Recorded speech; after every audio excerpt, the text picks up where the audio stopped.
Devlet Üniversitesi İstanbul'un içinde kazanmak deysen kıyın olup duruyor. Sebebi YÖS yani yabancı öğrenci sınavı diyen sınavdan geçmek atı kıyın olup duruyor.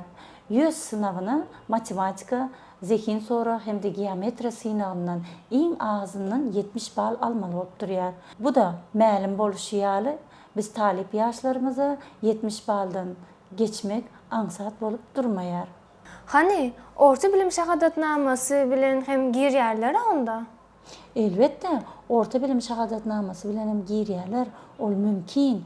Ýöne orta bilim şahadatnamasy bilen döwlet okuwyna girmek isleýän bolsaňyz, bul diňe İstanbul daşyndaky welaýatlary döwlet okuwyna gazanan talip ýaşlarymyzyň okuwa girmegi we synawlardan geçmegi gaty şert bolup durýar. Bunu da başarmak gaty kıyın bolup durýar.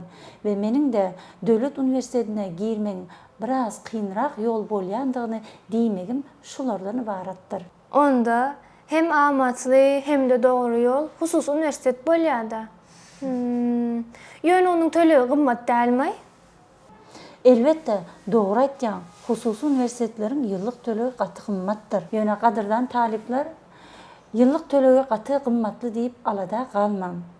Eğer sizin ejeniz, kakaňyz ýa-da ýakyn maşgala agzalaryňyz 18 ýaşdan geçen doganlaryňyz bar bolsa, sizin ýyllyk tölegiňizi has amatly ýagdaýda geçirip bilerler. Galy bersede, hususy üniversitede saýlanyňyzda iň esasy 3 sany şerti hem berk bellemeli bolýaňyz. Hususy üniversitetlerine girmek üçin birinciden synaksız, ikinciden İstanbul'un içinde ýollary gatydaş däldir. Üçüncüden hem okap bilýäňiz hem gatsaldan işläp bilýäňiz. Depozit tölegi barada hem alada etmeň. Depozit tölegiňizi haçanda siz Türkiýe döwletine saýlan ýokary okuw jaýyna ýerleşeňizden soň ähli tölegiňizi dogly möçberde izin alýaňyz. Onda hem amatly hem dogry ýol hususy üniversitet bolýar ekende. Elbette. Türkiye ýokary okuw jaýyna girmek isleýän talip ýaşlarymyz Alazim danışmanlygyna ýüz tutun. Alazim danışmanlygy size elmidama hem amatly hem dogry ýoly hödürleýär.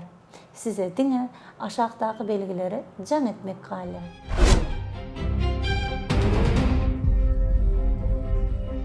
Alazim Consulting